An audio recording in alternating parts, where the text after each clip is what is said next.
Nah, tapi yang punya kedalaman 30 meter dan 100 meter itu lebih aman dari kerentanan dari kontaminasi pencemaran itu. Artinya bahwa air yang di bawah tanah yang di bor itu jauh lebih terjamin higienitasnya dibanding yang di permukaan. Kan itu dulu Pak, ya kan? Kalau begitu, kata saya juga jangan iklannya tidak boleh air yang terjun karena itu berpotensi tercemar yang terjun itu. Visualnya ya Pak ya, visualnya maksudnya. Kan logikanya sederhana gitu loh Pak. Saya mah kan ngomongnya jeung rakyat jadi ngerti pikiran. Kan saya harus membaca pikiran konsumen walaupun saya bukan marketing Bapak. Nah, yang kedua, jadi Bapak punya alat ini nih. Buat Aqua nih ya, seharusnya sih diuntungkan dengan viralnya tentang sumur bor ini, begitu loh. Tetapi kalau tim marketing, strategi marketing itu orang-orang cerdas, yaitu apa? Pakai strategi marketing manajemen konflik, begitu loh. Sekarang kan Aqua diuntungkan, dibicarain oleh seluruh rakyat Indonesia, itu iklan gratis sebenarnya. Cuma sementara kan sentimennya masih negatif. Ya tinggal belokin aja menjadi sentimen yang positif. Misalkan saya sebagai orang awam, gimana sih cara belokin ke sentimen yang positif? Misalkan Aqua membuat satu branding bahwasanya ini adalah produk yang jujur. Jujur apa? Mengakui memang itu adalah dari airnya sumbernya dari sumur bor. Tetapi di situ dijelaskan, misalkan ditambahkan narasi, tetapi sumur bornya itu yang aquifer, yang jernih, yang steril. Karena pada kenyataannya semua air kemasan kan pakai sumur bor juga. Tergantung tim manajemen marketingnya Aqua cerdas apa enggak, bisa ngebelokin konflik apa enggak dari hal yang negatif menjadi hal yang positif, daripada sibuk ngebantah, sibuk nyewa buzzer untuk bela-belain Aqua, yang ada malah dapat penyerangan, mendapat kontra dari publik malah makin nggak suka, begitu loh. Mending dialihkan. Salah satu itu tadi, misalkan bikin satu branding diri bahwasanya Aqua adalah yang paling jujur, mengakui ini adalah dari bor sumur, tetapi misalkan dengan sistem aquifer, begitu buat Aqua, oke? Kali ini KDM kurang bijak sih, izinkan aku beropini ya. Nggak semua orang itu pintar, nggak semua orang itu bijak, nggak semua orang mau cari tahu kebenarannya, dan malah kebanyakan orang atau beberapa orang itu menerima informasi mentah-mentah tanpa mereka cross check dulu. Ya, ini terjadi dalam kontennya yang diupload oleh KDM ketika ia sidak ke tempat Aqua. Kalau emang di saat itu KDM masih nggak tahu mekanismenya, masih bingung dan masih awam, dia juga bilang ya di video itu dia masih awam tentang hal ini. Harusnya dia keep dulu, nggak dia upload gitu, karena dia itu punya sosial media yang kekuatannya sangat besar, dan kebetulan dia juga orang pemerintahan dan banyak juga fansnya gitu loh. Jadi aku rasa tuh kayak ini tuh kurang bijak untuk diupload. Sedangkan di sisi pihak Aquanya juga waktu ditanya-tanya sama KDM juga menjelaskannya juga kurang clear gitu loh, kurang tegas, kurang masuk ke poinnya, sehingga terlihat kayaknya tuh KDM lebih dominan untuk bertanya-tanya, dan KDM itu selalu menyimpulkan sendiri, ngerti gak sih? Terjadilah sebuah opini yang sekarang beredar di masyarakat nih, yang ada malah masyarakat tuh nerima mentah-mentah gitu loh informasi itu. Setelah adanya klarifikasi dari Aqua dan juga beberapa edukasi, contohnya kayak Mbak ini yang edukasi ya, itu pun tetap sama, respon masyarakat ya tetap maunya terimanya yang mereka mau denger dan yang mereka percaya aja gitu loh. Entah misalnya itu beneran fakta ya atau bukan, mereka nggak mau terima, mereka nggak mau cross check. Saya clearkan lagi ya, memang dalam konten itu KDM itu tidak ada ngelakuin tindak pidana, tidak ada jelek-jelekin Aqua juga. Pure dia itu hanya ingin mencari tahu karena dia tuh awam ya. Cuman sebagai orang yang punya sosial media dengan kekuatan yang besar, harusnya tuh dia tahu konsekuensi dan dampaknya ketika ia menaikkan sebuah konten. Pasti ada negatif dan positif gitu loh. Sedangkan kita juga harus sadar bahwa kualitas SDM kita nggak yang secerdas itu loh.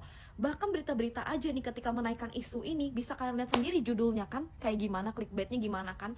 Bahkan orang-orang yang ikut nimbrung buat bikin konten seperti itu pun udah memasang title-nya itu udah sedemikian rupa opininya gitu, tanpa mereka cross check juga gitu. Dari pertama kali aku lihat konten KDM ini, jujur aku tuh udah beropini sendiri dalam hati kayak, nggak, ini kayaknya nggak mungkin nih, sebegini tuh nggak mungkin gitu loh. Pasti ada mekanisme lain yang mungkin orang awam tuh nggak ngerti gitu. Aku nggak belain Aqua ya, nggak dikasih duit juga dari Aqua, ini pure opini aku ya sebagai warga negara biasa yang punya hak untuk beropini. Cuman aku tuh nunggu gitu loh, nunggu orang-orang yang lebih paham, lebih pintar di bidang ini untuk edukasi kita yang benar itu gimana gitu loh. Nah setelah adanya klarifikasi dan edukasi ini tuh kan jadi kayak oh iya make sense. Lagian juga nggak mungkin toh Aqua itu bawa ember manual gitu dari pegunungan ambil sendiri gitu kan nggak mungkin. Pasti akan melakukan suatu cara yang mungkin orang awam tuh nggak ngerti.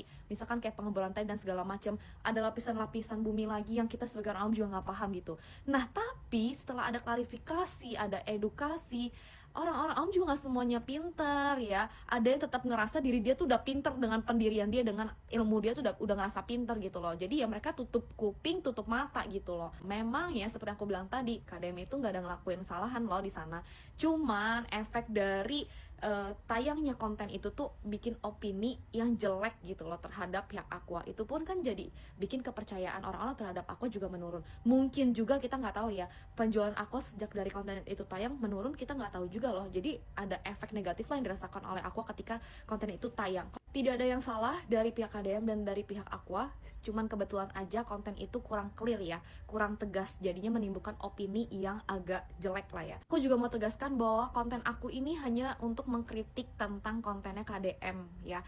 Kalau di kemudian hari ada suatu sengketa atau permasalahan yang timbul dari pihaknya Aqua, entah itu dari perizinan, efek dari usahanya dan segala macam apapun itu tidak akan berlaku untuk sengketa-sengketa tersebut ya. Dan kalau ada yang bilang aku buzzernya Aqua, aku belain Aqua, ya udah berarti orang-orang tersebut adalah orang-orang yang tidak mau menerima perbedaan pendapat dan kritik dan saran gitu. Air dari mata air. Oh jadi ini bukan air mata air ya? Oke guys, jadi akhir-akhir ini kita sering banget ya dapat berita ataupun ya info-info soal si PTA ini sebenarnya dia ngebornya tuh di bawah permukaan, dan kita udah tahu dia ngebor gitu di 100 meter di bawah permukaan. Dan apakah itu sangat berpengaruh terhadap kualitas air untuk dikonsumsi, dan juga apakah berpengaruh terhadap lingkungan? Kenalin, gue Tasya. Gue adalah seorang dengan latar belakang geologi yang senang banget belajar soal geologi dan case test terhadap geologi. Oke, gue bakal jelasin secara awam ya. Sebenarnya itu boleh nggak sih dilakuin pengeboran di area pegunungan vulkanik seperti itu? Sebenarnya sih sah-sah aja ya, cuman ya mungkin yang bikin publik merasa wah apa nih, itu gara-gara iklannya sendiri.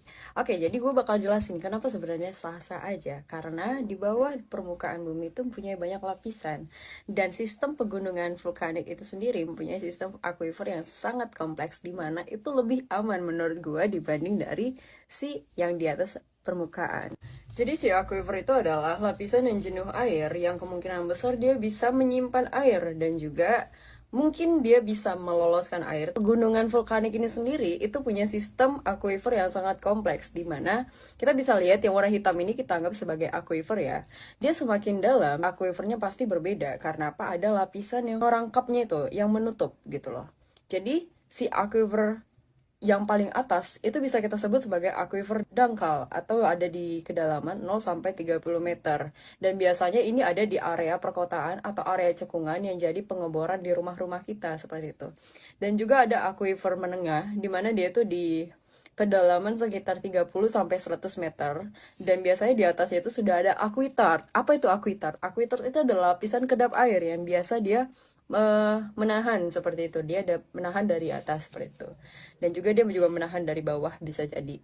Kemudian ada lapisan atau aquifer dalam. Dia itu biasanya ada di kedalaman 0 dan mungkin bisa sampai 1000 meter, dan itu biasanya recharge-nya sama lama. Recharge itu adalah sistem pengembalian atau kayak dia mengisi lagi gitu loh, kayak ngecharging gitu.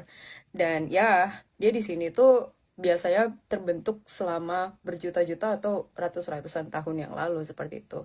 Berbeda sekali dengan si lapisan si menengah, yang mana si PT Aqua itu sendiri ada di lapisan menengah. Oke, kita bahas soal kualitas atau aman atau enggaknya diminum ya. Jadi si aquifer vulkanik itu sendiri biasanya tergolong ke dalam air-air atau fluida yang mengandung CaMgHCO3, yang mana itu mempunyai pH yang netral dan isotopnya stabil.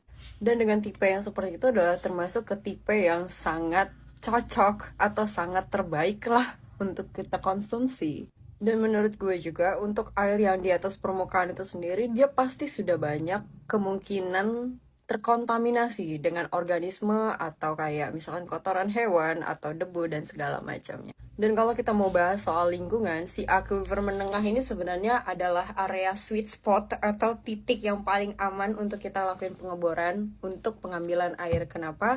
Karena dia sistem recharge atau chargingnya itu akan terus gitu, bakal tidak akan berhenti seperti itu, tidak selama seperti yang di bawah, dan dia didukung oleh lingkungan-lingkungan yang stabil gitu, nggak seperti yang di atas. Di atasnya itu kayak lebih memungkinkan untuk terjadinya pergeseran lereng atau segala macamnya seperti itu. Dan hal ini juga didukung sama kalau yang namanya pegunungan vulkanik, otomatis dia lapisan batuannya tuh jauh lebih strong atau kuat ya untuk menahan pergeseran lereng itu sendiri.